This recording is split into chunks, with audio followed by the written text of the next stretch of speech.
মর্যাদা দেন, কারণ আমরাও কাজ করে খাই। কি ডাকাতি করা শ্রমের কাজ না? কত বড় বিশাল গাছ 4-5 জন ধরে রাস্তায় ফেলে রাখে, গা ঘেমে যায়। আমি একবার ধরা পড়েছিলাম এই আশাশুনি থেকে যাওয়ার সময়, রাস্তায় দেখি রাত 1টার সময় বিশাল গাছ ফেলা। আমি কাজ খুলে দিলাম, মুখ বের করে দেখি ওর মুখ বাঁধা, হাতে বড় ছুরি। ওর দৃশ্য দেখে আমি ভয়ে টাকা আগে বলছি নিন। আমারে বলছো হুজুর আপনার টাকাও নেব, আল্লাহ মাফ করবে। তাড়াতাড়ি আল্লাহ মাফ করবে মানে এত বড় গাছ ফেলে বসে আসো, তাড়াতাড়ি টাকা নিয়ে আমার গাছটা তুলে গাড়িটা ছেড়ে দাও। না আপনার টাকা নেব না। আমার ওদিন টাকাও কম দিয়েছিল, এখানে টাকা ফেরত দিয়েছে। বলেন আমি তাদের চেহারার দিকে তাকিয়ে দেখেছি তারা ক্লান্ত, কারণ সারা রাত তারা এভাবে জেগে আছে। এত পরিশ্রমের কাজ, এত কষ্টের কাজ, ওরা 2 দিন পরে যদি বলে আমাদেরকেও শ্রমিকের মর্যাদা দেওয়া লাগবে, আমরা ডাকাতি করে খাই, কি বলতে পারে না? কমিশনে বসে বসে সমস্ত রিপোর্টগুলো দিয়েছিল, সব রিপোর্টগুলো এখন বাতিল ঘোষণা সামনে আসতেছে, কারণ এগুলো একটাও জমা দেওয়ার মতোই না। আমার মাঝে মাঝে 318 পৃষ্ঠাটা পুরো আমি পড়ে দেখেছি। আমার মাঝে মাঝে এদের লেখাগুলো দেখলে মনে হয় এগুলো মেয়াদ উত্তীর্ণ গাঁজা খাওয়া মানুষ। মেয়াদালা গাঁজা খেলেও তো মানুষ এত উল্টাপাল্টা কথা লিখতে পারে না। বলছে দেহ আমার, সিদ্ধান্ত আমার। দেহ আপনার মানে এ দেহ আপনার বাপ দিয়েছে। আপনার বাবা মার তো দায়িত্ব ছিল শুধু বিছানায় থাকা, বাকি যা করার কে করেছে? বলেন বলেন। ফালিয়ানজুরিল ইনসানু মিম্মা খুলিকা মিম্মা দাফিকিন ইয়াখরুজু মিন বাইনিস সুলবি ওয়াত তারাইব। রব্বুল আলামিন জানিয়েছেন মানুষকে একটু গবেষণা করে না, নজর করে না, ভালো করে দেখে না। নাসারা মানে গবেষণা করে দেখা। একটু চিন্তা ভাবনা করে কি মানুষ দেখে না যে কি জিনিস দিয়ে আমি তারে বানালাম? বাবার স্ফলিঙ্গ দিয়ে দ্রুত গতিতে বের হয়ে যাওয়া ওই নাপাক পানি দিয়ে আমি আল্লাহ তাকে বানিয়েছি। এখানে আমার আল্লাহ একটা মজার শব্দ ব্যবহার করেছেন, সলবন আর তারাইব। তাফসিরে দেখেছি সলবন বলা হয় পুরুষের লজ্জা স্থানকে, এটা 1 বচন দিলেন আল্লাহ। আর তারাইব এটা মেয়েদের লজ্জা স্থান বলার সময় আল্লাহ বহু বচন দিয়েছেন। মুফাসসির লিখেছেন এই জন্য আমার আল্লাহ 1 বচন আর বহু বচন দিলেন, কারণ দুনিয়াতে সন্তান নিয়ে আসার জন্য বাবার চাইতে মায়ের কমপক্ষে 3 গুণ কষ্ট বেশি হয়। 10 মাস 10 দিন পেটে রাখার এই কষ্ট দুনিয়ার কোনো বাবা আজ পর্যন্ত টের পেয়েছে? বলেন বলেন। আরে টের পাবেও না কোনোদিন। 2 নম্বরে পৃথিবীতে নিয়ে আসার যে কষ্টটা ডেলিভারির, এটা আজ পর্যন্ত কোনো বাবা টের পায়নি, এটা টের পেয়েছে কে? মা। 3 নম্বরে 2 বছর পর্যন্ত কমপক্ষে তারে দুধ খাওয়ানো লাগে, যদিও দুধ খাওয়ানোর দায়িত্ব মায়ের না। দুধ খাওয়ার দায়িত্ব কার? আল্লাহ। আল্লাহ দুধ খাও। কোথায় আছেন আপনি? এদিকে তাকান।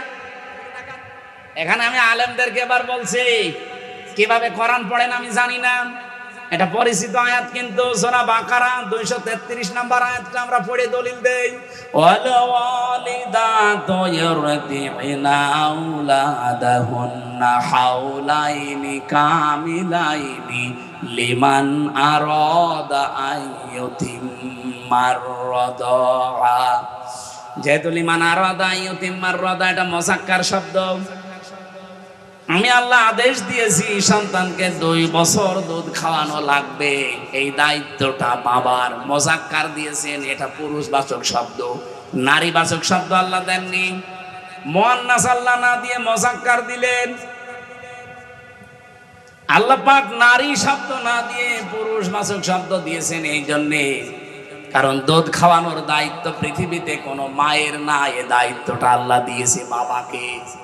আপনি বলেন তো আদম নবী থেকে শুরু করে আজকের এই দিন পর্যন্ত কোন বাবা আজ পর্যন্ত সন্তানকে দুধ পান করিয়েছে?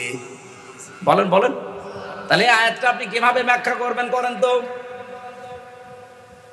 এত বাস্তবতার সাথে মিলছে না। আল্লাহ বলছেন আমি দায়িত্ব দিয়েছি দুধ খাওয়ানোর, এটা পুরুষের। লিমান আরাদ এটা মুযাক্কার শব্দ, লিমান আরাদা আইয়ুতিম্মার রাদা এটা মুয়ান্নাস না মুযাক্কার। আপনি মিলাবেন কি করে আপনি বলেন? বাবার দায়িত্ব এটা মায়ের না। মা যদি দায়িত্ব পালন না করে দুধ খাওয়ানোর মায়ের গুনাহ হবে না। কথা বুঝতেছেন? মাইকে বলা মনে হয় আমার ঠিক হচ্ছে না, কারণ আমার ম্যাডাম যদি এখন লাইভ দেখে, আমার ওই ছোট বাচ্চার বয়স এখন 7 মাস, ও বাড়ি গেলে যদি বলে হুজুর এদিকে আসেন, কি ওয়াজ করলেন, ওয়াজ আপনারা এবার খাওয়াবো। কারণ মেয়ের দুধ খাওয়ানোর দায়িত্ব বাবার, আমার না। আপনার মেয়ে আমি দুধ খাওয়িয়ে দেব, কিন্তু বছরে বছরে 10 লাখ টাকা দেওয়া লাগবে, না আপনার মেয়ে আপনি নিয়ে যান। এটা মুসিবতে পড়ে যাবো না? মাইকে বলবো না, থক্কু। সম্মানিতা মা বোনেরা, আসলেও দায়িত্বটা আপনার না, বাবারই দায়িত্ব। আপনারা যে দয়া করে পালন করে দেন, এই জন্য আপনাদেরকে ধন্যবাদ। নবীজিও জানিয়েছেন, কোন মা যখন সন্তানের মুখে প্রথম ফোঁটা দুধ দেয়, একটা মরা মানুষ চিন্তা করে দিলে যে সওয়াব হয়, ওই সওয়াব আল্লাহ মাকে দান করেন। আপনাদের যে তারাইবের বহু বচন বলছিলাম, এমনি এমনি আপনাদের মর্যাদা আল্লাহ বাড়িয়ে দেননি। ডেলিভারির কষ্টটা এক, দুধ খাওয়ানো এক, আর পেটে রাখা এক, এই 3টা কষ্টের কারণে দুনিয়ায় যত বাবা আছে বাবাদের তুলনায় কম পক্ষে 3 গুণ মর্যাদা আপনাদের বেশি। বলেন সুবহানাল্লাহ। দুঃখজনক হলেও সত্য, বহু জায়গায় এখন আমরা দেখতে পাচ্ছি হাজারো পরিবারে এই মায়ের মর্যাদা 3 গুণ না 1 গুণ সন্তান আমরা দিতে পারছি না। কথা বলছেন না কেন? মায়ের এই মর্যাদা 3 গুণ যেখানে দেওয়ার দরকার, বাবার চাইতে 1 গুণও দিতে পারছি না। আর এর পেছনে দায়ী অধিকাংশ পরিবারে তার বউগুলোর কারণে সন্তান মন থেকে চাইলেও পারে না। সেদিন আমি রাঙ্গামাটি গিয়েছিলাম জেলখানায় যাবার আগে। আসার সময় দেখি একটা বৃদ্ধাশ্রম। কমিটির লোককে বললাম আমার একটু নিয়ে চলো দেখি, কারণ বৃদ্ধাশ্রম দেখার আমার খুব শখ। ভেতরে যে দেখি কলেজের এক অধ্যাপক বিসিএস ক্যাডার, পা ধরে কাঁদতেছে মায়ের। ওর মা বলছে, বাবা আমি যখন মারা যাব, আমার মাথার উপরে যে ফ্যান আছে এই ফ্যানটা পাল্টিয়ে নতুন ফ্যান লাগিয়ে দিবি, এই ফ্যানটা চলে না। ছেলেটা কৌতূহলে জিজ্ঞাসা করছে, মা তুমি তো মরেই যাবে, তখন আবার ফ্যান কি হবে? মা বলছে, বাবা আজ 3 মাস আমি এখানে আছি, এই ফ্যানটা ভালো ঘোরে না। আমি বারবার কর্তৃপক্ষকে বলেছি, কিন্তু তারা আমার কথা শোনে না। আমার মনে হয় তুই আমার সাথে যে আচরণ করলি, এই কিছুদিন পরে তোর সন্তান তোর এখানে রেখে যাবে, কিন্তু তোর তো ঘুম হবে না ফ্যান ছাড়া। ছোটবেলা থেকে তোকে আমি বাতাস দেওয়া ছাড়া ঘুম পাড়াতে পারি না, তোর কষ্ট হয়ে যাবে, জন্য তোকে আগে থেকে সতর্ক করলাম, ফ্যানটা আগে পাল্টিয়ে দিস, তোরই উপকার হবে। হঠাৎ দেখি ওর মা ওর হাতের উপরই মরে গেল। কান্নাকাটি করছিল আর আমার দিকে তাকিয়ে বলছে, হুজুর আমার দিকে আপনি খারাপ ধারণা করবেন না, এই দোষ শুধু আমার একা না, এই দোষ আমার বউ। আমার 2টা ছেলে মেয়ে আছে, তাদের মুখের দিকে তাকিয়ে আমি তালাকও দিতে পারি না। 3 মাস আগে এই বউ আমারে বারবার বলেছে, এই বুড়ি থাকলে আমি তোমার ভাত খাবো না। বাধ্য হয়ে পরিবার বাঁচাতে আমার মাকে রেখে গিয়েছিলাম এই বৃদ্ধাশ্রমে। 3 মাস হয়ে গেল, আজকে আমার মাটা মরে গেল। দুনিয়াতে নাম ধরে ডাকার মতো আমার আর কেউ নেই। খুলনাবাসী, আমার তো মনে হয় শুধু রাঙ্গামাটির ওই প্রফেসর না, এখানে বহু মানুষ আমরা বসে আছি যারা সন্তানের কাছে আর পুত্রবধূর কাছে ওই মহিলার মতো। তাদের হক আদায় 3 গুণ তো দূরের কথা, 1 গুণও আজ পারছি না। আমাদের একটু খেয়াল করা দরকার ভাই। আল্লাহ ইখরুজু মিন বাইনিস সলবি ওয়াত তারাইব, সলবন তারাইব এমনিতেই দেয়নি এগুলো। যারা আজ বললেন যে দেহ আমার, সিদ্ধান্ত আমার, এটা কোরআনে কারিমের ব্যাপারে তহমত দেওয়া। আপনি মনে হচ্ছে কোরআনের বিরুদ্ধে মামলা দিয়েছেন। আপনি কি করে বলতে পারেন যে দেহ আমার, সিদ্ধান্ত আমার? দেহ আল্লাহর সিদ্ধান্ত। বলেন বলেন। হালাতা আলাল ইনসান হাইনুম মিনাদ দাহরি লাম ইয়াকুন শাইয়াম মাযকুরা। মানুষ কি একটু চিন্তা করে না যে দুনিয়ায় আসার আগে ও উল্লেখ করার মতো কিছু ছিল না? দুনিয়াতে ওর এমন সময়ও গেছে, এই পৃথিবীতে আসার আগেও যে উল্লেখ করবো যে হামজা, এরকম উল্লেখ করার মতো কিছু ছিলাম। সুতরাং এই কথাগুলো যারা দিয়েছেন সবগুলো ইসলাম বিদ্বেষী কথা, কোরআনের বিরুদ্ধে কথা। আমরা চাই এগুলো মানা দূরের কথা, ডাস্টবিনে নিক্ষেপ করা দরকার। সুতরাং এমন মানুষকে যদি আপনি সামনে ঠেলে দেন, যে মানুষ যে আল্লাহর কোরআনের বিপক্ষে অবস্থান নেবে, জেনা ব্যভিচারের রাস্তা আরো উন্মুক্ত করে দেবে, আপনি যদি এরকম মানুষকে সাপোর্ট করেন, পেছনে থাকেন, কিয়ামতে যখন উঠবেন দেখবেন জেনার গোনা লেখা আছে আমলনামায়। বলবেন আল্লাহ আমি তো ভালো ছিলাম, জেনা করিনি কোনোদিন, আমার মনে আছে, ফেরেশতারা বানিয়ে লিখেছে। আল্লাহ তখন এই প্রশ্নের জবাবে বলবেন আমি জানি জেনা করনি। এমন মানুষের পেছনে ছিলে, এমন মানুষকে সাপোর্ট দিয়েছিলে, রায় দিয়েছিলে, ভোট দিয়েছিলে, যে লোকটা সিআর পেয়ে জেনা জারি করে দিয়েছিল লাইসেন্স দিয়ে। এমন মানুষকে সামনে পাঠানো লাগবে যারা বাংলাদেশে জেনার অনুমতি দেবে। কথা বলেন না কেন? এটা তো ফেরেশতারা করবে নাকি? এ কথা বললেই যে আপনি রাজনীতি মনে করেন, আপনি যে ধরা খাবেন আপনি টের পাচ্ছেন। লূত নবীর স্ত্রী ধরা খেয়ে বসে আছে। বাংলাদেশে বহু মানুষ এগুলো বোঝার পরও না বোঝার ভান করে ধরা খেয়ে বসে আছে। যারা যেভাবে চলে যাচ্ছে আপনি তাকান তাদের দিকে, আমার মনে হয় কবর খুঁড়লেও আপনি শাস্তি দেখতে পাবেন। বারবার আপনাকে বাঁচানোর জন্য আমার কি দরকার ছিল এগুলো কথা বলার? আমি তো কোরবানির আয়াত পড়েছি, কোরবানির দিকে চলে যেতে পারতাম, কিন্তু আমি কোরআন হাদিস যা পড়ে বুঝতে পারছি এদেশে বহু মানুষ অন্যায় চরিত্রহীন খারাপ মানুষকে শুধু সাপোর্ট দিয়ে জাহান্নামে চলে যাচ্ছে, ওই লূত নবীর স্ত্রীর মতো। আল্লাহ আমাদের সবাইকে যেন অন্তত বোঝার মধ্যে সম্মতি দান করেন, বলেন আমিন। প্রথম কথায় কি বুঝলাম?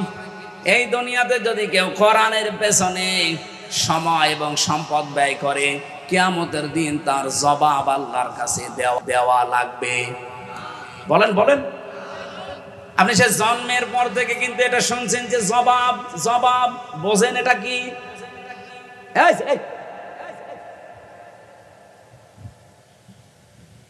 এই শব্দটা যে কত কঠিন।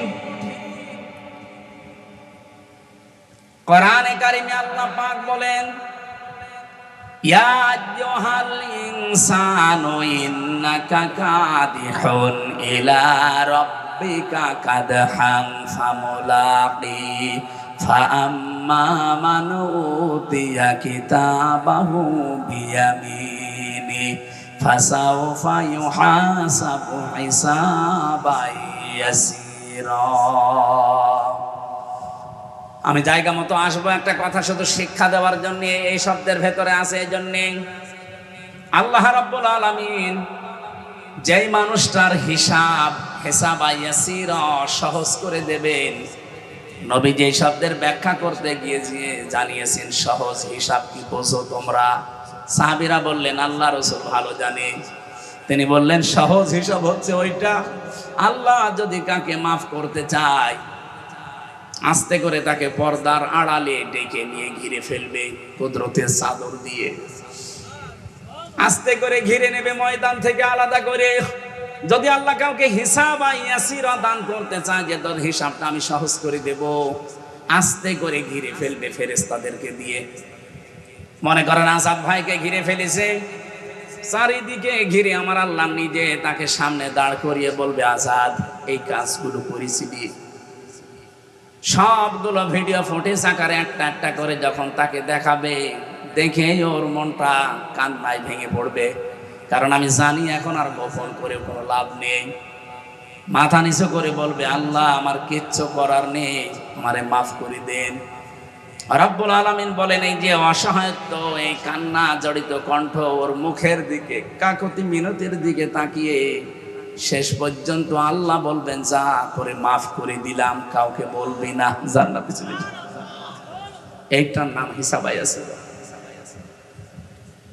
এটার জন্য দুনিয়াতে কিছু খোঁজ করা লাগে। আমি তাফসিরে তাবারির ভেতরে পড়েছি খলিফাতুল মুসলিমিন, এই এদিকে তাকান, হযরতে ওমর রাদিয়াল্লাহু তাআলা আনহু তার সন্তান আব্দুল্লাহ ইবনে ওমরকে তিনি ভর্তি করলেন মক্তবে। ওনার সাথেই পড়তো ওই দেশের প্রধান বিচারপতি হযরতে আলীর সন্তান হুসাইন। বারবার টেবিলের উপর থেকে কলম ফেলে দেয় আর বলে, আব্দুল্লাহ তুলে দাও। আর একবার দেয়, তুলে দাও। আর একবার ফেলে দিয়ে তুলে দাও। প্রেসিডেন্টের ছেলে তো মেজাজ খারাপ হয়ে গেছে, বারবার কলম ফেলে দেওয়ার আমারে তুলতে বলো, আমি কি তোমার খাদেম চাকর নাকি? হযরতে হোসাইন ওই দিন বলেছিলেন, তুমি শুধু খাদেম না, চাকর না, তুমি খাদেমের বাচ্চা খাদেম।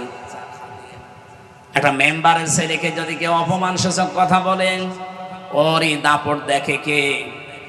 অথচ 12,500 বর্গ মাইলের প্রেসিডেন্ট হযরত ওমর, তার সন্তান প্রেসিডেন্টের ছেলেকে যেই বলেছে তুমি খাদেমের বাচ্চা খাদেম, মন গেছে, মেজাজ গেছে গরম হয়ে। বাড়িতে যেয়ে বলছে, আব্বা আমি আর পড়বো না। কেন? আমারে গালি দিয়েছে, তোমাকেও গালি দিয়েছে। বিচার যদি না করো হোসাইনের, ছোট মানুষ তো, বিচার চাই। হযরত ওমর বিচক্ষণ মানুষ, তিনি বললেন বিচার এখন না, জমার দিন। খুতবা চলাকালীন তিনি বললেন, এখানে কি কেউ আছে? হোসাইন বলে, এদিকে আসো সামনে। তুমি আমার সন্তানটাকে গালি দিয়েছো, ছোট করেছো বন্ধুদের সামনে, আবার আমাকেও দিয়েছো। বলে, হ্যাঁ দিয়েছি। কেন দিলে? হযরত হোসাইন বলে, খলিফা যেখানে দাঁড়িয়ে আছেন এই যে মেম্বারে দাঁড়ান, বুকে হাত দিয়ে বলেন তো, আপনি কি আমার নানার খাদেম ছিলেন না? হযরত ওমরের কথা বন্ধ হয়ে গেছে।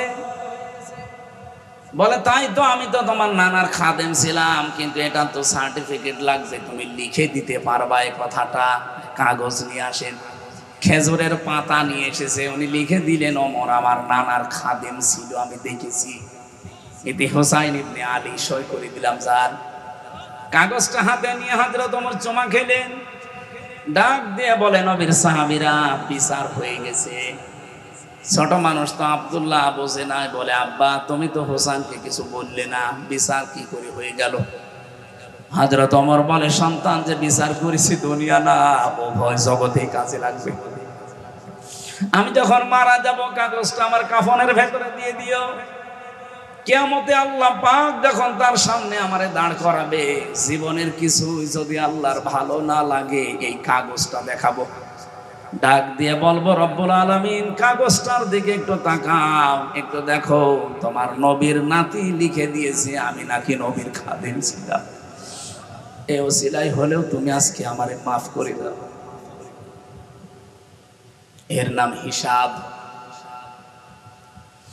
দুনিয়াতে জান্নাতের সার্টিফিকেট যারা জীবিত অবস্থায় পেয়েছিলেন, তার ভেতরে হযরত ওমর 2 নম্বরে।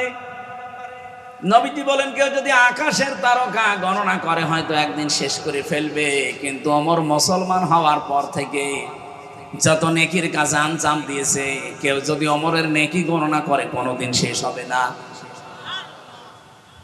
এই পৃথিবীতে বিশ্ব নবীর পরে যদি নবী হওয়ার যোগ্যতা কারো থাকতো, হযরত ওমর আল্লাহর নবী হয়ে যেত। সব কিছু আল্লাহ তাকে দিয়েছিলেন, এত যোগ্যতা সম্পন্ন মানুষ। কোন রাস্তা দিয়ে হেঁটে গেলে 40 দিন শয়তান ওই রাস্তায় যেতে ভয় পেত। আপনি চিন্তা করেন মর্যাদা কোথায় পৌঁছিয়েছে তার। এই মানুষটা যদি জীবনের হিসাব নিয়ে এই চিন্তায় থাকে, আমাদের কি হয়েছে? আপনি পারবেন? হিসাব অত সহজ না। দোদক না যে 2 লাখ মেরে দিলাম, এই টাকা উল্টা উল্টিয়ে দিল।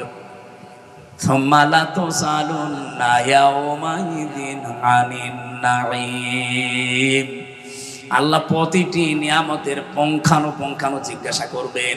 আপনাকে আল্লাহ মেধা দিয়েছেন, মেধা কি কাছে কাটালেন, এটার জিজ্ঞাসা হবে। আপনাকে লেখনের শক্তি দিয়েছিল, কিভাবে লিখলেন, কার বিরুদ্ধে লিখলেন, কার পক্ষে লিখলেন, এটার হিসাবও দেওয়া লাগবে। সম্পদ কামাই করেছিলেন কি করে খরচ করলেন, ওইটাও দেওয়া লাগবে। এই জন্য হিসাব বড় কঠিন জিনিস, আমরা এখনো টের পাইনি। আমার প্রথম কথাই ছিল এটা, কেউ যদি এই কোরআনটার পেছনে সময় আর সম্পদ ব্যয় করে, কিয়ামতের দিন তার হিসাব আল্লাহর কাছে দেওয়া লাগবে না। বলেন সুবহানাল্লাহ। এজন্য আজকে থেকে চেষ্টা করবেন সারাটা জীবন যেন কোরআনের পেছনে ব্যয় হয়, জবাবই যেন দেওয়া না লাগে। কি কথা বলছেন? 2 নম্বরে, পরিবারস্থ লোকদের জন্য যদি খরচ করেন জবাব দেওয়া লাগবে না। হ্যাঁ, ওটা বা জায়েজ হওয়া লাগবে। পরিবারে আপনার বউ, আপনার মেয়ে, আপনার ছেলে বলছে বাবা ডিশ এন্টিনা লাগিয়ে দিন, ওইটার জবাব দেওয়া লাগবে না। 3 নম্বরে, কেউ যদি জিহাদের ময়দানে টাকা পয়সা খরচ করে, সময় ব্যয় করে, তাহলে ওই সম্পদের হিসাব আল্লাহর কাছে দেওয়া লাগবে না। এই পৃথিবীতে আমার মনে হয় এখন সব চাইতে বড় জিহাদের ময়দান হচ্ছে কোরআনের ময়দান। এই কোরআনটা 54 বছর চলছে বাংলাদেশ স্বাধীন হওয়ার পরে, এখনো পর্যন্ত কায়েম হয়নি। আমি আমার বাড়িতে বলে গেলাম আমার স্ত্রীকে, আমার মেয়েকে, আমার ছেলেকে যে আমি চলে যাচ্ছি, এই কাজগুলো তোমরা করে রাখবা, আমি এসে জানো দেখি কাজ হয়ে গেছে। আমি সফর থেকে ফিরে এসে দেখি একটা কাজেও হাত দেয়নি, আমার রাগ হবে না? আসতে বলেন, হ্যাঁ কথা বলেন না কেন? কি বুঝলেন এখান থেকে? আমার মাঠে সলিমদ্দি কাজ দিয়ে গেল, পরিবারের লোক যদি কাজটা আঞ্জাম না দিয়ে ফেলে রাখে, যেমন কষ্ট হয় আমার। এই জমিনটা আল্লাহ বানিয়েছে তার কোরআনে কারিমকে বিজয় করার জন্য, প্রতিষ্ঠা করার জন্য। আনাকিমুদ্দিন এ শব্দ দিয়েছেন, অথচ আজ পর্যন্ত 54 বছরে এটা কায়েম হয়নি। আল্লাহর রাগ হচ্ছে না। আপনার বিবেকে কি বলে? আল্লাহর রাগ হচ্ছে না। এরপর আল্লাহ কিছু বলে না কেন?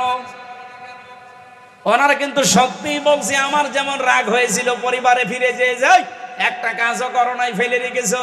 আল্লাহরও রাগ হচ্ছে যে 54টা বছর তোরা স্বাধীন হলি, 92% মুসলমান তোরা এখানে বাস করিস, এরপরেও কেন এটা কায়েম হয়নি? দেশটা স্বাধীন হওয়ার পর থেকে যে মানুষগুলো স্বাধীনতা পাওয়ার জন্য চেষ্টা চালিয়েছিল, এই দেশে কিছু কোলাঙ্গার সেই জাতির শ্রেষ্ঠ সন্তানদেরকে এখন কালার করার জন্য, ডিভাইডেড করার জন্য চেষ্টায় আছে। যুদ্ধ হওয়ার পরে 71 সালের 72 সালে আপনি যান, ইতিহাস আমি আজকেও পড়লাম, অধ্যাপক গোলাম আজম রহমতুল্লাহ আলাইহি সৌদি আরবে গিয়ে ওই সময় যিনি সৌদির বাদশা ছিলেন তাকে বলেছিলেন যে আপনি বাংলাদেশকে স্বীকৃতি দেন। সৌদির বাদশা ওই সময় বলেছে না, আমি দেব না, কারণ দেশটাতে বঙ্গবন্ধু ধর্ম নিরপেক্ষ মতবাদ কায়েম করেছে, আর যেটা ভারত চায় সেইটাই চলছে, আমি এ দেশের স্বীকৃতি দেব না। উনি ওই দিন প্রায় 1 ঘন্টা 10 মিনিট ধরে তাকে বুঝিয়েছিলেন যে আপনি শুধু বঙ্গবন্ধু আর ভারতের দিকে তাকিয়ে যদি দেশটার স্বীকৃতি না দেন, এখানে 92% মুসলমান বাস করে। এই মুসলমানগুলো আস্তে আস্তে দিন যত যাবে তারা ধর্ম নিরপেক্ষ মতবাদের এই চাপায় পড়ে শেষ পর্যন্ত ওরা আল্লাহর সাথে শিরিক করবে। আপনি কিয়ামতে জবাব দেবেন কি? আপনি জবাব দেবেন কি বলেন? উনি যখন জবাব দিতে পারে না, উত্তর দিতে পারে না, শেষ পর্যন্ত বলেছে ঠিক আছে আমি স্বীকৃতি দিলাম। এই স্বীকৃতি আদায় করার জন্য বাংলার যে শ্রেষ্ঠ সন্তান চেষ্টা চালিয়েছে, ভাষা সৈনিক, আজ তাকে কালার করার জন্য কিছু কোলাঙ্গার ফুটে পড়ে লেগেছে। এই কথা বলেন না কেন? পাকিস্তানের যারা সহযোগী রাজাকারদের, আরে ভাই ওই সময় যারা যুদ্ধ অপরাধ করেছে তারা হচ্ছে পাকিস্তানের সেনারা। আর ওই সময় এই দেশে যাদের নামে মামলা হয়েছে, আমি আজকেও পড়লাম 37,471টা মামলা হয়েছিল। 37,471টা মামলা হয়েছিল ওই সময়। আপনি পুরা মামলার একটা একটা করে সব আমি কপি করে রেখেছি, আজকে পুরাটা আজ দিনের বেলায় পড়লাম। একটা জামাতের কর্মীর নামে, নেতার নামে কোনো মামলার তালিকা নেই। আপনি এর পরেও কেন মিথ্যা তহমতে 54 বছর দিয়ে যাচ্ছেন এই মাজলুম দলটার উপরে বলেন? আর একটা মীমাংসিত জিনিস আবার সামনে নিয়ে এসে কোন কারণে বাতিলদেরকে আমাদের বিরুদ্ধে, এই দেশের জনগণের বিরুদ্ধে লাগাতে চান? যারা বলে এই দেশের মানুষ পাকিস্তানপন্থী, এ কথা যারা বলবে অবশ্যই তারা ভারতপন্থী। এই কথা বলেন না কেন? আমার মনে হয় যারা ভারতপন্থী, ভারত প্রীতি দেখাবে এসেছেই হোক, উপদেষ্টা হোক আর দেশের যেই হোক করে ন্যাংটা করে পিটানো লাগবে। নাউজুবিল্লাহ, ন্যাংটা করে পিটানোর কথা বলেছি, নাউজুবিল্লাহ। দেশ যে ডিভাইডেড করে যাচ্ছে, এই ভুয়া ধোয়া তুলেই তো 54 বছর আমাদেরকে আলাদা করে রেখেছিল। এই কথা বলেন না কেন? কোরবানির ইতিহাস শুনতে আসে, আজকে আসার সময় কানে কানে বলছে হুজুর কোরবানির কথা বলবেন। আরে ভাই, কোরবানি কি বোঝেন আপনি? যার কাছ থেকে আপনি কোরবানি পেলেন তিনি আমাদের জাতির পিতা ইব্রাহিম আলাইহিস সালাম। উনি যখন সন্তানের গলায় ছুরি লাগাবেন, ওই সময় আমার আল্লাহ তাকে ডাক দিয়ে কি বলেছিলেন, ওইটা যদি বাংলাদেশে আজ মেনে নিতে পারেন, আল্লাহর কসম এই কোরবানির আগে এ দেশে ইসলাম কায়েম হয়ে যাবে। আর তো 22 দিন আছে, 22 দিনে কায়েম করা সম্ভব। আপনি একটু মিলান, ওটা আছে সূরা সফফাতের ভেতরে আছে, ফালাম্মা আসলামা ওয়া তাল্লাহু লিল জাবিন। ভালো করে খেয়াল করুন, আল্লাহ বলেন ফালাম্মা, অতঃপর যখন, আসলামা 2 বছর, আল্লাহ বলেন দুইজনেই যখন এগ্রি হয়ে গেছে, রাজি হয়ে গেছে, সম্মত হয়েছে, ওয়াতাল্লাহু লিল জাবিন, এবং তার সন্তানটাকে জবাই করার জন্য যখন রাজি, একজন রাজির কথা আল্লাহ বলেন নাই, আসলামা 2 বছর। হযরত ইব্রাহিম 86 বছর বয়সে সন্তানটা পেয়েছিলেন। তিনি এই সন্তানকে জবাই করার জন্য যখন রাজি। 2 নম্বরে ইসমাইল নবী, এত শখের এত আদরের সন্তান, 13 বছর বয়স মাত্র। আপনি চিন্তা করতে পারেন পৃথিবীতে সবচেয়ে বেশি সৌন্দর্যের অধিকারী করেছিলেন আল্লাহ নবীদেরকে, তিনি নবী, সন্তানটাও নবী। কত সুন্দর হতে পারে চেহারা, তাও 2 বছর 5 বছর বিয়ের পরে না, 86 বছর পরে হওয়া। কত আদরের ধন। উনিও যখন রাজি, চিন্তা করলেন না আমি জবাই দেব না এখন, যেহেতু চোখ বাঁধা ছিল, জবাই দেওয়ার জন্য তিনি নিয়ত করেছিলেন। কিন্তু ছুরিটা প্রথমে ওই যে পাথরের উপরে যখন নিক্ষেপ করলেন, পাথর কেটে গেছে। মনে মনে ভাবলেন দুইজনেই তো আমরা রাজি আছি, আমার সন্তানটা রাজি হইল কেন, আমি এটা দেখব। এবার আসেন তো, আমি মূল কথা যেটা বলার জন্য আয়াতটা পড়েছিলাম, হযরত ইসমাইলও রাজি, ইব্রাহিমও রাজি, দুইজনেই যখন রাজি, আল্লাহ তখন কিন্তু ডাক দিয়েছেন, এর আগে ডাক দেননি। রব্বি হাবলি মিনাস সালিহিন, সন্তানের গোলামিন হালিম মানে ধৈর্যশীল সন্তানের সুসংবাদ তোমারে দিলাম। উনি এইটা মনে রেখেছিলেন। এটা তাফসিরে খাজেনের ভেতরে আমি পড়েছি, হযরত ইব্রাহিম মনে রেখেছিলেন যে আল্লাহ আমাকে গোলামিন হালিম দিয়েছে। এটা কি চাচা হালিম না মামা হালিম? গোলামিন হালিম, আমাকে সহনশীল একটা পুত্র সন্তানের সুসংবাদ দিল। এই যে কেমন হালিম আমি দেখব।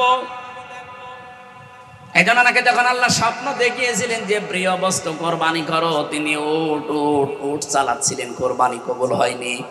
ফালাম্মা বালাগা মাআহু সা'য়া ক্বালা ইয়া বুনাইয়া ইন্নী আরা ফিল মানামি আন্নী আযবাহুকা ফানজুর মাযা তারা। আমি কয়েকটা শিক্ষা এখান থেকে বের করতে পেরেছি, দেখেন তো আপনি মিলাতে পারেন কিনা। সন্তানটা যখন একটু নড়াচড়া করা, বাবার কাজে লাগার মতো বয়স হয়েছে, 12-13 বছর, আল্লাহ তখনই কিন্তু স্বপ্ন দেখালেন, ডাক দিয়ে বললেন প্রিয় বস্তু কোরবানি করো। হযরত ইব্রাহিম কোরবানি করার জন্য যা করেছিলেন ওগুলো কবুল হয়নি, উট ভেড়া দুম্বা। মনে মনে ভাবলেন আমার কাছে সবচাইতে প্রিয় তো আমার সন্তান। এবার তিনি সন্তানটাকে ডাক দিয়ে বললেন, হে আমার কলিজার টুকরা, হে আমার আদরের সন্তান, আমি স্বপ্নে দেখলাম যে তোমাকে জবাই করছি, এখন তোমার রায় বলো। আমার প্রশ্ন হচ্ছে বিধানটা কার? বলেন বলেন, পালন করছেন কে? না না, আপনারা শুনছেন না, বলেন বিধানটা কার? পালন করছে কে? সাধারণ মানুষ না, একজন নবী। হযরত ইব্রাহিমের পুরা জীবন আল্লাহ কোরআনে দিয়েছেন। আমি তার জীবন পুরাটা কোরআনে পড়ে দেখেছি। 50টা পরীক্ষা আল্লাহ তাকে দুনিয়ায় করেছিলেন, আর 50টা পরীক্ষায় তিনি উত্তীর্ণ, একটাও ফেল করেননি। তার ঈমান সম্পর্কে পরীক্ষা ছিল 10টা, পুরা কোরআনে আল্লাহ সাজিয়েছেন। তার আমল সম্পর্কে পরীক্ষা ছিল 30টা, পুরা কোরআনে এগুলো আছে। আর তার এই যে 3.5 হাত বডির ভেতরে পরীক্ষা ছিল 10টা, ওকে 30, ওদিকে 10, এদিকে 10, 50টা। আমি যদি ওই সাবজেক্ট আজকে নিতাম, পুরা 50টা পরীক্ষা আপনাকে আমি শোনাতে পারতাম যে জাতির পিতা এমনি এমনি হননি, 50টা পরীক্ষা আমার আল্লাহ তাকে করেছিলেন। না, খেয়াল করেন ভাই, 50টা পরীক্ষা করার পরে তিনি প্রতিটা পরীক্ষায় পাশ করে যাচ্ছেন। এই পরীক্ষাটা এসে তিনি চিন্তা করলেন কি, আমাকে আল্লাহ তো হালিম দিয়েছে, আমি আল্লাহর বিধান পালন করব, কিন্তু আমার সন্তানের কাছে অনুমতি নেওয়ার দরকার কি? মনের ভেতরে বারবার প্রশ্ন আসতেছে, আমি তো আর যেমন তেমন সন্তান চাইনি, আর 86 বছর একাধারে দোয়া করে করে সন্তানটা আল্লাহ দিয়েছে।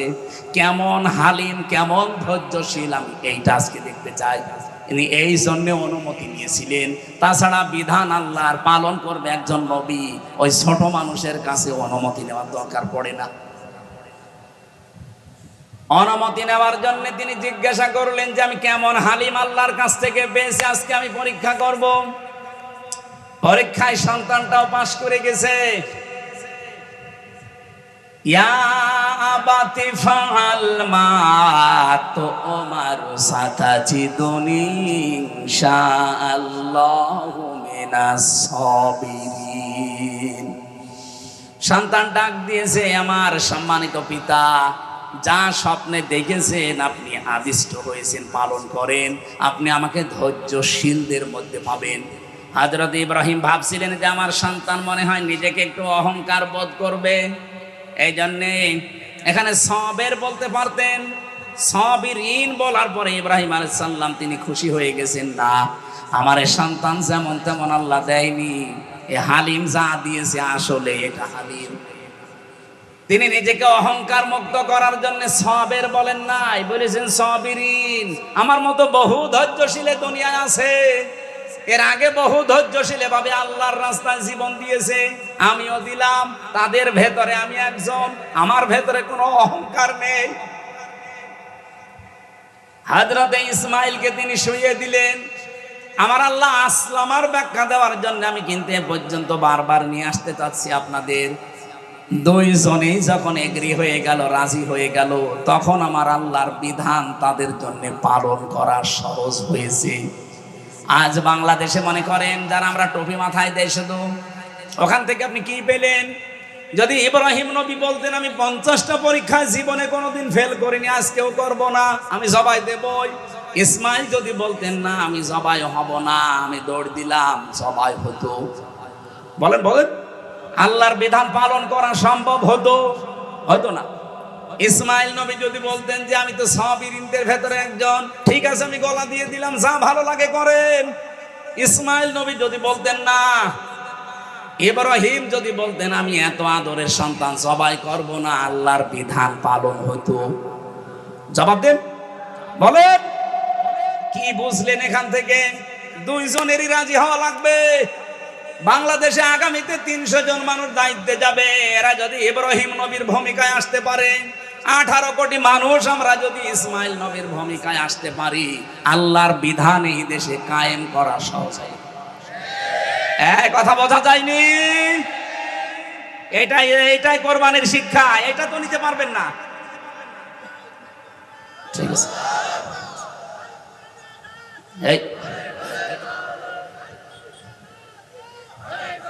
আল্লাহ রাব্বুল আলামিন তাকে ডাক দিয়েছিলেন, অনাদাইনাহু আইয়া ইব্রাহিম আদ সাদ্দাকতার রুয়া ইন্না কাযালিকা নাজজিল মুহসিনিন। আল্লাহ যদি শুধু ইব্রাহিম আর ইসমাইলকে শেষ করে দিতেন তাহলে পরের এই শব্দগুলো বলতেন না। আল্লাহ সঙ্গে সঙ্গে ডাক দিয়েছেন, দুই বাপ বেটার যখন এগ্রি হওয়া, রাজি হওয়া, সমর্থন হওয়া, সম্মত হওয়া দেখে আল্লাহর এত পছন্দ হয়েছে যে ইব্রাহিমও রাজি, ইসমাইলও রাজি, যা তোদের আর লাগবে না এই কাজ করার, তোদের মন দেখে আমি আমার বিধানটা পূরণ করে দিলাম। আমার আল্লাহ পূরণ করার জন্য কি পাঠিয়েছিলেন? দুম্বা। বলেন বলেন, আরো জোরে বলেন, অনাদাইনাহু আইয়া ইব্রাহিম ক্বাদ সাদ্দাকতার রুয়া। হে ইব্রাহিম, আমি তোমাকে ডাকলাম, তোমাকে যে স্বপ্ন দেখিয়েছিলাম তুমি স্বপ্নকে সত্যে রূপ দিয়েছো। তুমি শুধু না, ইন্না কাযালিকা নাজিজিল মুহসিনিন, কিয়ামত পর্যন্ত যারা মুহসিন বান্দা তাদেরকে আমি আল্লাহ এইভাবে পুরস্কার দেব। হয়তো 2732 জন মানুষ জীবন দিয়ে গেল এই বাংলাদেশের বৈষম্য দূর করার জন্য, এদের জীবন পর্যন্ত কোরবানি করে গেল। এখন যারা আসবেন দায়িত্বে, ইব্রাহিমের ভূমিকা পালন করা লাগবে। যারা আমরা এখন জনগণ বেঁচে আছি, অন্তত আমরাও কিন্তু এই 2732 জনের ভেতরে পড়ে যেতে পারতাম। আল্লাহ আমাদেরকে এখন ওর ভেতরে না ফেলে বাঁচিয়ে রেখেছেন। এই মুহূর্তে আহ্বান জানাচ্ছি, দল মত সব ভুলে যান, জাতি বর্ণ ধর্ম নির্বিশেষে ইসমাইল নবীর ভূমিকায় আসেন। আমার আল্লাহ তার বিধান এই দেশে কায়েম করে দেবে। আর যেহেতু সময় 22 দিন আছে, আমরা চাই এই 22 দিনের ভেতরে দেশটা যেন পরিবর্তন হয়ে যায়। ইব্রাহিম আর ইসমাইলের ভূমিকা আমরা যদি সত্যি দেখাতে পারি, আর এটাও অত সহজও না, এই জন্য আল্লাহ কাযালিকা নাজিজিল মুহসিনিন এটা দেওয়ার পরে জানিয়েছেন, ইন্না হাদা লাহুয়াল বালাউল মুবিন, অবশ্যই এটা সুস্পষ্ট বিশাল পরীক্ষা। এই বিশাল পরীক্ষা আমাদের সামনে যেহেতু চলে এসেছে, এই কঠিন পরিস্থিতিতে আমাদের উচিত হবে পৃথিবীতে সবচাইতে প্রিয় যেমন ইসমাইল ছিল, আমাদের জীবনেও সবচাইতে প্রিয় যা আছে সেগুলো সামনে এখন পেশ করা লাগবে। সূরা আলে ইমরানের এই 92 নম্বর আয়াতে সেইটাই আল্লাহ জানিয়েছেন, লান তানালুল বিররা হাত্তা তুনফিকু মিম্মা তুহিব্বুন, কখনোই নেকি পাবে না। এখানে লান তানালুল বিররা দিয়েছেন। বিররুন শব্দের অনেকগুলো অর্থ আমি পেয়েছি। বিররুন মানে নিজেকে সৎ কাজের জন্য বিলিয়ে দেওয়া। বিররুন মানে এটা জান্নাতের একটা বাগানের নাম। বিররুন মানে নেক কাজ। বিররুন মানে জনকল্যাণে নিজেকে সম্পৃক্ত করা। এটা ইবনে কাসিরের বর্ণনা বলছি। আল্লাহ বলেন কখনোই নেকি পাবে না, কখনোই জান্নাত পাবে না, কখনোই জান্নাতের পরিপূর্ণ নাজ নিয়ামত তোমার ভাগ্যে জুটবে না যতক্ষণ সবচাইতে প্রিয় জিনিস তুমি আল্লাহর জন্য না দেবে। এই পৃথিবীতে এখন আমাদের কাছে বলেন তো সবচাইতে প্রিয় জিনিস কি? যে যেখানে আছেন তার কাছে সবচাইতে প্রিয় হবে তার জীবনটা। কথা বলেন না কেন? বলেন বলেন। আমাদের জীবনটাই যদি সবচাইতে প্রিয় হয়, এইটাও যদি আল্লাহর রাস্তায় পরিপূর্ণভাবে না দিলে, আমার আল্লাহ নেকি পূর্ণাঙ্গ না দেন, সওয়াব পূর্ণাঙ্গ না দেন, তাহলে জীবনের বাকি যে মহাব্বত একেবারে সর্বোচ্চ চূড়ার পাশ থেকে আস্তে আস্তে যেগুলো একটু নরমালি আছে, এগুলো তো মাস্ট বি আল্লাহর জন্য দেওয়াই লাগবে। এই জন্য এখন থেকে আমার সময়, আমার চিন্তা ভাবনা সব কিছু কোরবানি করার জন্য প্র্যাকটিস করেন। যেহেতু মাত্র 22 দিন আছে এবারের কোরবানি, আর এই গত বছরের কোরবানির মতো যেতে দিতে চাই না। এমন কোরবানি করব বাংলাদেশে কোরবানি যেন ইতিহাস হয়ে থাকে। অলিকুল্লি উম্মাতি জাআলনা মানসাকান লিয়াযকুরু ইসমাল্লাহি আলা মা রাযাকাহুম মিন বাহিমাতিল আনআম। সূরা হজের 34 নম্বর আয়াতে আল্লাহ জানিয়েছেন, প্রত্যেকটি জাতির জন্য আমি কোরবানির বিধানটা দিয়েছিলাম। আদম নবী থেকে আরম্ভ হয়েছে, আজকে পর্যন্ত চলছে, কিয়ামত পর্যন্ত এই বিধান চলবে। কি এমন গুরুত্বপূর্ণ বিধান যে এতদিন আছে, এখনো চলছে, চলবে? কি আছে এর ভেতরে? আমরা দেখি কোরবানি মানে বিশাল গরু জবাই করে খেয়ে ফেলা। না ভাই, এটার নাম কোরবানি না। লা ইয়ানালাল্লাহু লুহুমুহা ওয়ালা দিমাউহা ওয়ালাকিন ইয়ানালুহুত তাকওয়া মিনকুম। তোমাদের রক্ত, গোশত, চর্বি, চামড়া এগুলো আল্লাহর কাছে যায় না, যায় শুধু তোমাদের ভেতরের তাকওয়া। কোরবানির আসল উদ্দেশ্য কিন্তু তাকওয়া। এখন এই তাকওয়াটা নিয়ে আমাদের দেশে ভেজাল আছে। আমরা শুধু পোশাকের তাকওয়া খুঁজি। তাকওয়া মানে যোগ্য। কি বললাম? বলেন বলেন। তাকওয়া মানে যোগ্যতা সম্পন্ন আপনাকে হওয়া লাগবে। সুতরাং এই দেশে যে যে জায়গায় আমরা আছি ওই জায়গায় আমাদেরকে যোগ্যতা সম্পন্ন হওয়া লাগবে, সৎভাবে। যতগুলো মানুষ আজ দায়িত্বে আছে এই দেশে, প্রায় 1628 জন মানুষ এখনো দায়িত্বে আছে। এ মানুষগুলো যদি যোগ্য হয় ওই জায়গায় এবং সৎ হতে পারে, আল্লাহর কসম সামনে দিন বিজয় কেউ আটকাতে পারবে না। আর এই তাকওয়া দরকার এখন সামনে এই কোরবানিতে। আপনি একেবারে সেই প্রথম দিন থেকে আরম্ভ করেন কোরবানি, নাকি বাড়ি চলে যাবেন? আরেকটু শোনা যাবে না? আল্লাহ যেহেতু মেন জিনিসটা, ভালোবাসার জিনিসটা না দিলে তিনি পরিপূর্ণ সওয়াব দেবেন না, আর কল্যাণ আপনাকে দান করবেন না। এদের শানে নজরুলের ভেতরে হযরতে তালহা রাদিয়াল্লাহু তাআলা আনহুর জীবন থেকে কিছু কথা তাফসীরে ইবনে কাসিরে এসেছে, হযরতে ওমরের জীবন থেকে কিছু কথা এসেছে, হযরতে ওসমানের জীবন থেকে কিছু কথা এসেছে। তাফসীরে ইবনে কাসিরে আপনি শানে নজরুলটা পড়বেন, আমার ওইটা উদ্দেশ্য না। আমার উদ্দেশ্যটা এই তাকওয়াটা বাস্তবে নিয়ে আসা। আমরা কি মনে করি আর আল্লাহ কি বোঝাতে চেয়েছেন, একেবারে প্রথম দিন থেকে আপনি একটু ধরেন। সূরা মাইদার 27 নম্বর আয়াতে তথ্যটা পাবেন। আতলু আলাইহিম নাবা বানাই আদামা বিল হক। হে নবী, আপনি তেলাওয়াত করে করে আদম নবীর 2 সন্তানের কাহিনী আপনার ছেলেদের, মেয়েদের, আপনার উম্মতদেরকে শোনান। আপনার উম্মত বলে যারা দাবি করে তাদেরকে যথাযথভাবে হক আদায় করে কাহিনীটা শোনান। কি আছে এই কাহিনীর ভেতরে? আমরা তো সে জন্মের পরে শুনি হাবিল কাবিলের কাহিনী, যে তারা কোরবানি করেছিল চাটিয়াল ময়দানে। তাদের নিয়ম ছিল চাটিয়াল ময়দানে পশু জবাই করে রেখে আসতো। যারটা হালাল, যার টাকা হালাল, জীবন পবিত্র, আকাশ থেকে আগুনের ঝলক এসে ওটা পুড়িয়ে ফেলতো। আর যার হারাম টাকা তার তা পড়তো না। আমার মাঝে মাঝে আয়াতটা পড়ার পরে মনে হয়, বাংলাদেশে যদি এই শরীয়ত এখন থাকতো, কত আল্লাহর ওলি যে ধরা খেত। এক কথা বলছে না কেন? 2.5 লাখ টাকা দিয়ে কোরবানি কেনা না, ধরা খেয়ে বসে থাকতো। কারণ এরকম ময়দানে রেখে যেতেন, আগুনের ঝলক আসতো, পুড়িয়ে ফেলতো ওইটা। যার টাকা হালাল, যার জীবন পবিত্র, তখন সব ধরা পড়ে যেত না? বলেন, এতে কাররাবা কুরবানান, যখন তারা পেশ করেছে কোরবানি, ফাতাকাব্বালা মিন আহাদিহিমা ওয়া লাম ইয়াতাকাব্বাল মিনাল আখার, একজনেরটা কবুল হয়ে গেছে, হাবিলেরটা আর কাবিলেরটা হয়নি। ক্বালা লা আকতুলান্নাকা, কবুল যারটা হয়নি সঙ্গে সঙ্গে সে ফোন দিয়ে এটেছে। আর ফোন দির কাজ কি? লা আকতুলান্নাকা বলে গ্যারান্টি দিয়ে বলছে, আমি তোমাকে হত্যা করব। আমার মনে হয় আয়াতটা বাংলাদেশের সাথে এখন খাপের খাপ মিলে যাচ্ছে। আপনি দেখেন, আগস্টের 5 তারিখের পর থেকে এই 54 বছরে তো ইসলামপন্থীদেরকে দেশে কাজ করতে দেওয়া হয়নি।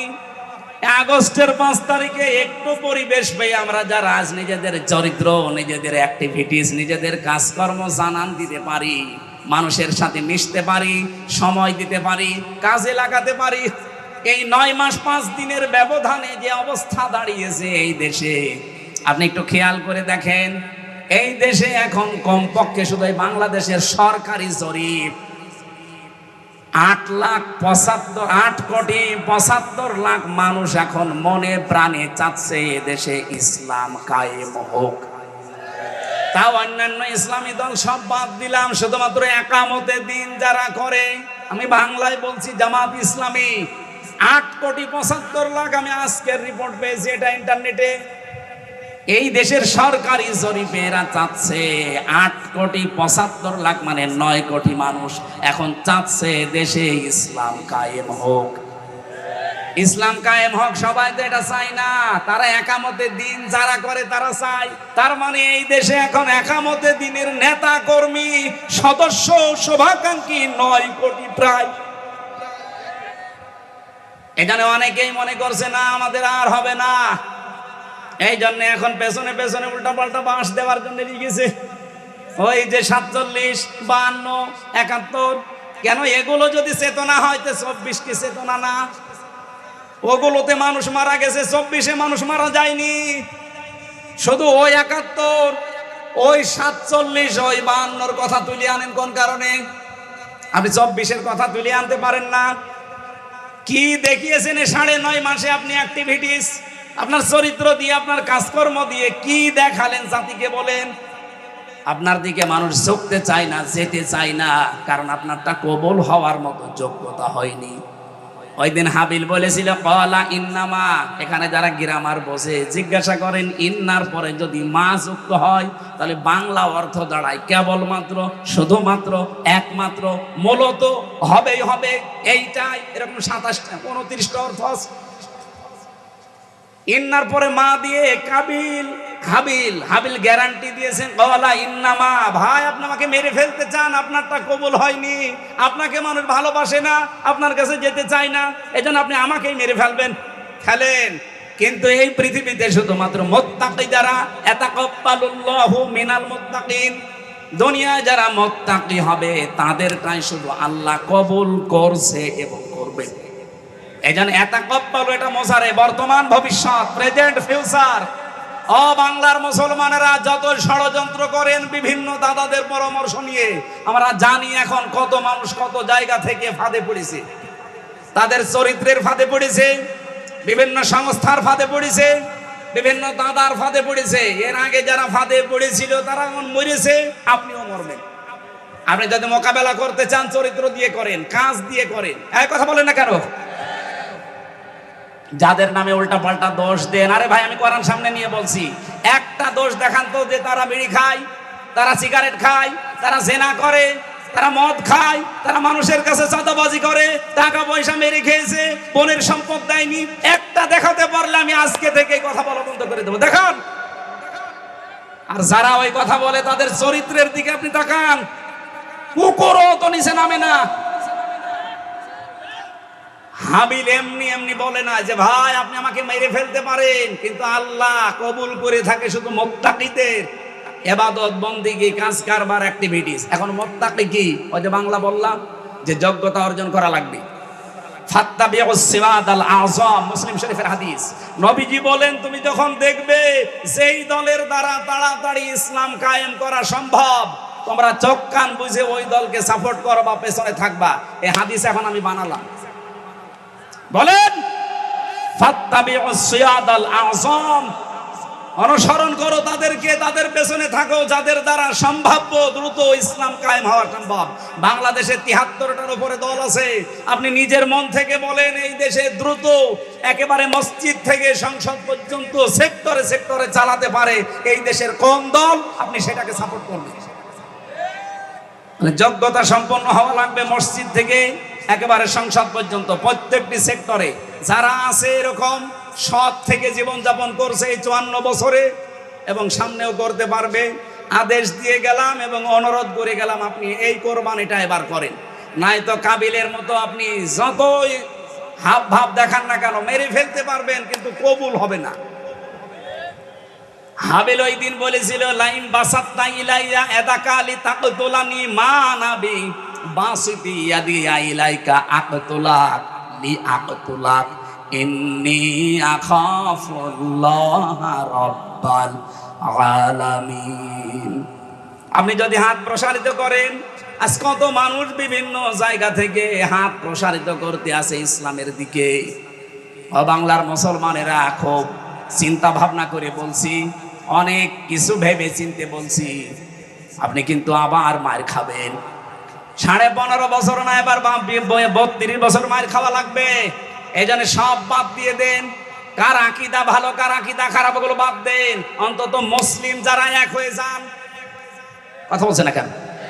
এই দেশের নাগরিক আমরা যারা বৈধ তারা এক হয়ে যান, নয়তো যা আরম্ভ করেছে বিশ্ব।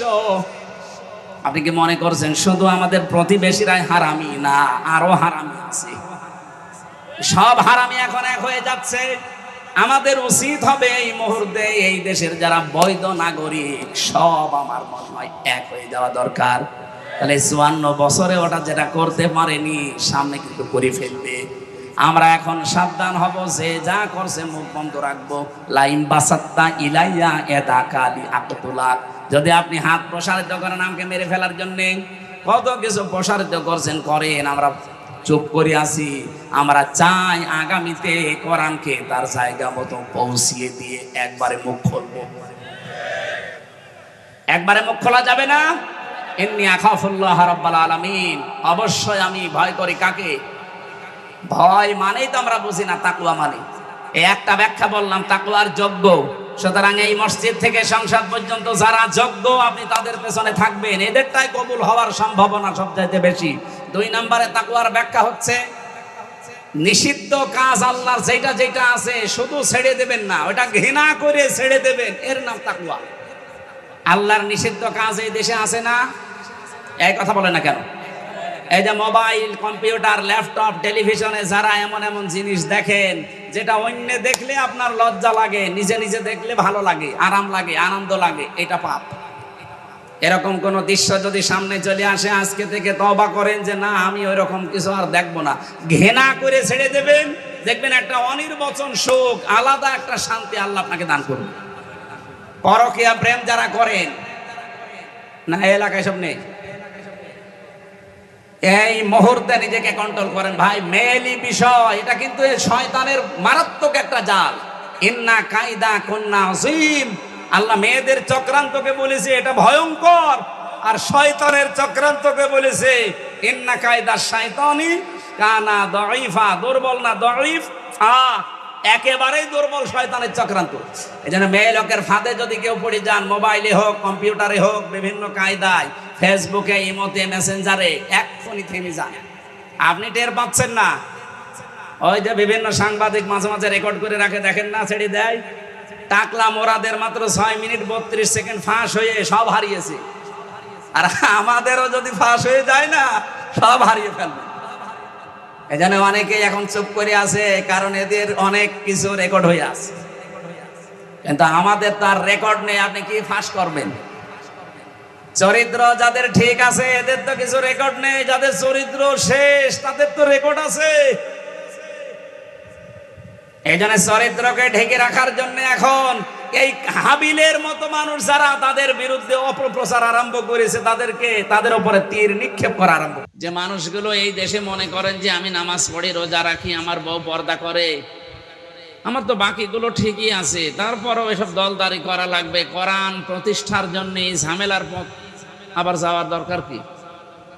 আমার মনে হয় তারা নবীজির এই নবুয়তের জিন্দেগি 23 বছরের 13 বছর মানে 10 বছর মানে না। কি কথা বললেন না কেন? নবীজির 23 বছরের জীবনে 13 বছর আপনি মেনে নিলেন, আর 10 বছর মানা লাগবে না? উনি যেই দিন নবুয়ত পেয়েছেন ওই দিন থেকে ইন্তেকাল পর্যন্ত এই 23 বছরের জীবনে যদি 1 সেকেন্ডও কেউ অবিশ্বাস করে, যদি ঠাট্টা করে, বিদ্রূপ করে, খারাপ কথা বলে, যালিকা বিআন্নাহুম কারিহু মা আনজালাল্লাহু ফাআহবাতা আমালাহুম। কারিহু শব্দটা আছে সূরা মুহাম্মদের 9 নম্বর আয়াত, যেটা আমি আপনাকে দিয়েছি, আপনার প্রতি নাজিল করলাম। এগুলো যদি কেউ একটা কথা মানে না এমন না, যদি অপছন্দ করে, ফাআহবাতা আমালাহু, আমার পেছনের কোনো আমল আর থাকবে না, সব নষ্ট হয়ে যাবে।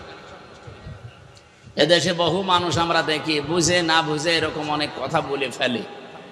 কি কথা বলে না কেন? আমরা এরকম কোনো কথা বলবো না, সাবধান থাকবেন। এটা তো আর এই মুখের কথা যে থুক্কু এরকম জিনিস না।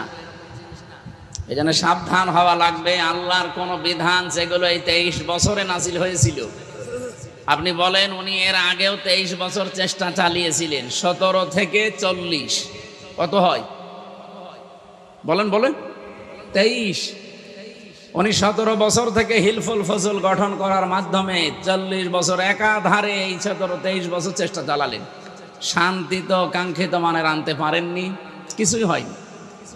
কিছু উপকার হয়েছিল মানব জীবনে, কিন্তু এই মানুষটা যখন 40 বছরে কোরআন পেলেন, এটা হাতে নিয়ে শুধু পড়ার ভেতরে সীমাবদ্ধ রাখেননি, শুধু প্রচারের ভেতরে সীমাবদ্ধ রাখেননি। তিনি যখন বললেন যে এটা আমি কায়েম করে দেখাতে চাই, এমনকি দেখিয়েও তিনি 10 বছর এটা দিয়ে রাষ্ট্র চালিয়েছেন। সর্বশেষ তিনি বলতে পেরেছিলেন খায়রুল কুরুনি করনি, আমার যুগ শ্রেষ্ঠ যুগ। এ কথা এমনি বলা যায়নি, 10 বছর এটা দিয়ে চালানো লেগেছে। তারপরে তিনি বলতে পেরেছিলেন খায়রুল কুরুনি করনি, যেটা প্রত্যেক জমার দিন দ্বিতীয় খুতবা ইমাম সাহেবরা আমাদেরকে আরবিতে শোনায়। আমরা হয়তো আরবি ওইভাবে বুঝি না, এই জন্য কোনোদিন চিন্তা ভাবনা করি নাই, এইটাই বলে আরবিতে। যে আমার যুগ শ্রেষ্ঠ যুগ, যেটার মাধ্যমে হয়েছিল ওইটার শিক্ষায় আপনি ব্যস্ত, ওইটার প্রচার প্রসারে ব্যস্ত, কিন্তু ওটা যে কায়েম করা লাগবে ওটার কথা শুনলে আপনার মাথায় আগুন ধরে যায়। উল্টাপাল্টা ভাবনা ভাবেন, চিন্তা ভাবনা নিয়ে আসেন, আপনার পেছনের আমল আছে। এই জন্য সাবধান করলাম এরকম কোনো কাজে যেন কেউ অন্তত জড়িত না হয়। আমি বহু আলেমকে বলতে শুনেছি এই 15.5 বছরে যে আমি নামাজ পড়ি, রোজা রাখি, আমার বউ পর্দায় থাকে, আমার ব্যবসা হালাল, আমি হজ করে এসেছি, ওই দলমল ঝামেলায় আমি নেই, আমি ভালো। আপনি ভালো আমিও জানি, আমি কি নবীর চাইতে ভালো? কথা বললেন না? নবীজি তো রাষ্ট্রপ্রধান ছিলেন 10 বছর একাধারে। উনি যদি রাজনীতি না করবেন রাষ্ট্রপ্রধান হলেন কি করে? আমাদের এখন যেটা আছে এটাও তো রাজনীতি করা লোক না, তারপরেও রাষ্ট্রপ্রধান হয়ে আছে। কি কথা বলেন না কেন? উনি অ্যাক্টিভ সারা জীবন রাজনীতি ওইভাবে করেছেন না। যেহেতু যে দলের সাপোর্টে তিনি ছিলেন ওই দলটাই যেহেতু নিষিদ্ধ হয়ে গেছে, আমরা চাই এই নিষিদ্ধ দলের মানুষকে দেশে আর রাষ্ট্রপতি রাখা, এইটাও একটা নিষিদ্ধ কাজ। আপনি কি কথা বোঝেন? আমরা চাই যে নিষিদ্ধ দলের সাপোর্টে যারা ছিল এই মানুষগুলো যদি এখন রাষ্ট্রের কোনো জায়গায় থাকে, তারাও তো নিষিদ্ধ হয়ে গেছে, তাদের দল যেহেতু নিষিদ্ধ, তারা নিষিদ্ধ না? আপনি কোন আইনের ভিত্তিতে, কোন সংবিধানের দোয়াই দিয়ে তাহলে থাকবেন আপনি রাষ্ট্রপতি বলেন? এই জন্য দেশের সবার পক্ষ থেকে আমি মনে হয় আহ্বান জানাতে পারি যে আপনি তাড়াতাড়ি বিদায় নিন। আপনার মতো এত বড় অবৈধ কাজ 15.5 বছরে দেখার পরও যখন আপনি চুপ করেছিলেন, কারণ নামই তো আপনার চুপ, আপনি চুপ করেই থাকেন। আপনি চুপ করে থাকার কারণেই তো আমরা জাহান্নামে যাচ্ছিলাম। এই জন্য ওনারে বাদ দিয়ে আমার একটা মনে হয় এই বাংলাদেশে এখন অন্তত কিছুদিনের জন্য ডক্টর মোহাম্মদ ইউনূস ওনাকে রাষ্ট্রপতি আর সাংবাদিক মাহমুদুর রহমানকে কিছুদিনের জন্য রাষ্ট্রপ্রধান, প্রধানমন্ত্রী, এই কিছুদিন এগুলো বানিয়ে রাখেন। আর বাকি যেগুলো উপদেষ্টা আছে ও ছাতার কোনো কাজ নেই, কাম নেই, আন্দাজে খালি সরকারি গাড়ি চড়ে যাচ্ছে। বলেন তো এদেশে মেম্বার, চেয়ারম্যান, মেয়র, এমপি ছাড়া যদি দেশ চলতে পারে উপদেষ্টা কি দরকার?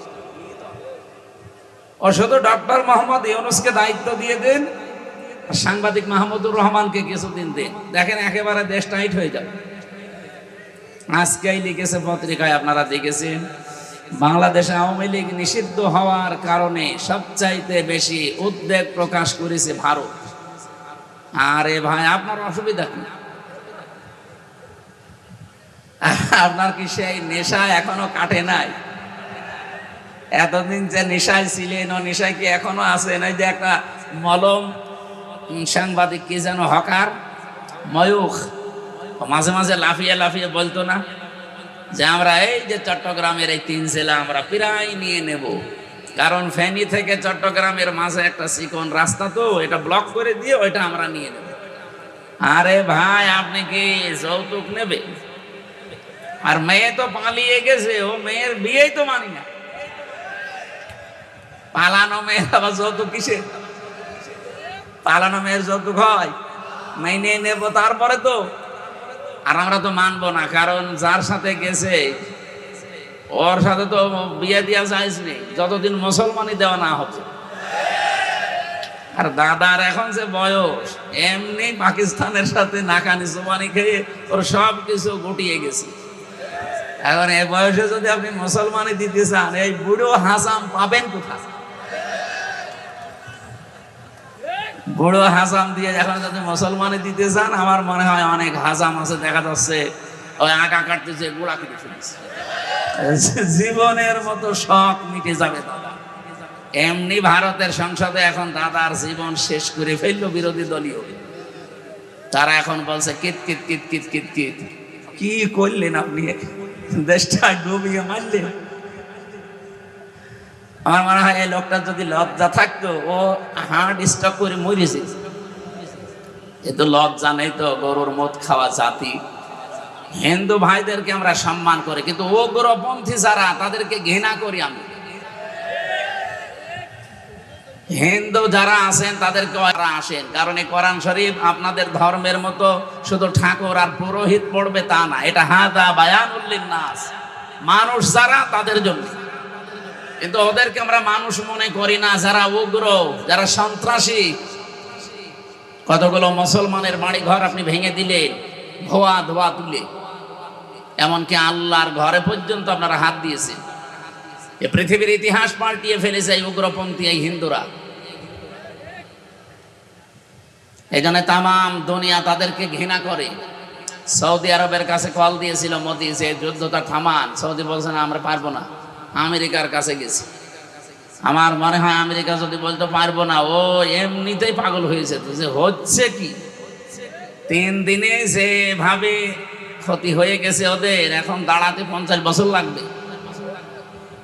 তলে তলে অনেক কিছু ওরা হারিয়ে ফেলেছে অলরেডি। এদেরকে মুরগির বাচ্চার মতো যখন একেবারে সর্বশান্ত করে একটার পর একটা লাশ সাজিয়ে রেখেছে। পৃথিবীতে সবচাইতে বেশি ভয় যারা উগ্র হিন্দু মুশরিক, যারা শিরকে ব্যস্ত, এই মানুষগুলো সবচাইতে বেশি মৃত্যুকে ভয় করে। এটা আমি বানালাম, আমি নিজে দেখেছি, এবং কোরআনেরও এই কথায় ওয়ালা তাজিদান্নাহুম আহরাসান নাসি আলা হায়াতি ওয়া মিনাল্লাযিনা আশরাকু। হে নবী, লামে তাকিদ নুনে সাকিলা দিয়েছি, অবশ্যই আপনি দেখতে পাবেন এই পৃথিবীতে যারা মুশরিক, জীবনের প্রতি সবচাইতে বেশি আশঙ্কা এবং আসক্তি তাদের বেশি। আমাকে যখন এই 17, 18, 19, 20 সালে এলাকায় ঢুকতে দিত না, অধিকাংশ সময় আমি ভারতে থাকতাম। কলকাতা, আসাম, মিজোরাম, ত্রিপুরা দিয়ে বহু জায়গা আমি ঘুরেছি, ওদের সাথে মেশার সুযোগ আমি পেয়েছি। আমি দেখেছি সবচাইতে বেশি ভয় করে তারা মরণকে। যদি কোনো মুশরিককে আপনি একটু ভয় দেখাতে পারেন, এই মেরে ফেলবো, কিন্তু ও আপনাকে বাপ না দুলা ভাই ডাকবে। এখানে যখন একটা একটা করে মরে যাচ্ছিল, তখন কিন্তু ভয় পেয়ে গেছে যে হচ্ছে কি। আর পাকিস্তানের যে সৈন্যগুলো এসেছিল, এরা মরণের ভয় না, লিখিত সই দিয়ে এসেছিল যে আমরা বনিয়ানুম মারসুস, সীসা গলা প্রাচীরের মতো ঐক্যবদ্ধ হয়ে সই করে সিগনেচার দিয়ে তারপরে তারা আল্লাহর নামে বিদায় নিয়েছে যে আমি মরবো না হয় মারবো। কোরআনে কারিমে আল্লাহ এই আয়াতই দিয়েছেন এইভাবে, ইউকাতিলুনা ফি সাবিলিল্লাহি ফায়াকতুলুনা ওয়া ইউকতালুন। তারা লড়াই করে, সংগ্রাম করে আমার আল্লাহর রাস্তায়, হয় মারে নাই মরে। আগে মরে তারপরে মারে, কথা আল্লাহ দেননি। আগে মারে এরপরে মরে। আপনি যদি না মারতে পারেন মরবেন কিভাবে? এই জন্য মারা লাগবে আগে, এরপরে মরার কথা। আর আমরা যদি আগেই মরে যাই, এই জন্যই তো 54 বছর আমরা দাঁড়াতে পারি না।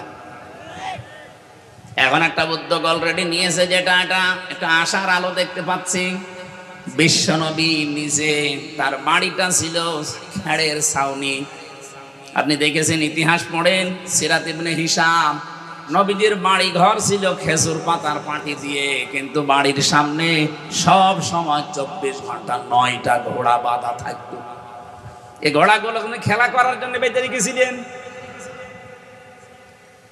আজ বিশ্বের 57টা দেশ মুসলিম। আমরা যদি সত্যি এগিয়ে যেতে পারতাম ওদের মতো একটু, কোরআনে কারিমে আমার আল্লাহ সূরা আনফালের 60 নম্বর আয়াতে জানিয়েছেন, ইন্না ইদ্দাতা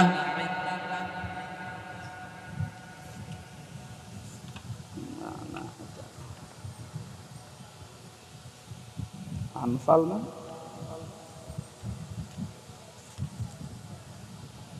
ওয়া আ'ইদ্দু লাহুম মাস্তাতা'তুম মিন কুওয়াতিন ওয়া মির রিবাতিল খাইলি তুরহিবুনা বিহি আদুওয়াল্লাহি ওয়া আদুওয়াকুম ইলা আখির আয়াত।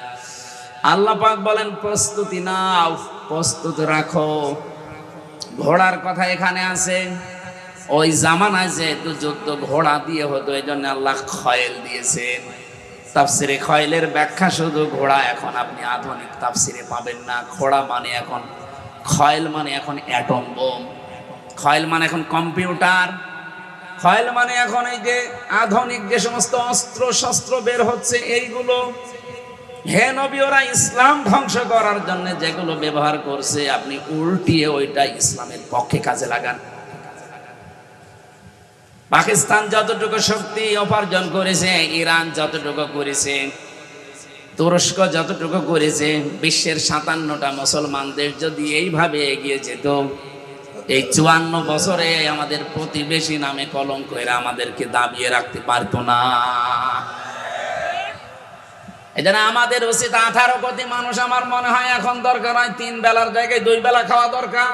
1 বেলা টাকা বাঁচান, রাষ্ট্রে জমা দিয়ে অন্তত রাষ্ট্রকে একটু স্বনির্ভর, একটু শক্তিশালী করে তুলেন। 500টা যদি আমরা ওরকম নামি দামি রাফায়েলের মতো জিনিসপত্র কিনে রাখতে পারি, ওদিকে আমাদের 53-54 বছরে যাদের সাথে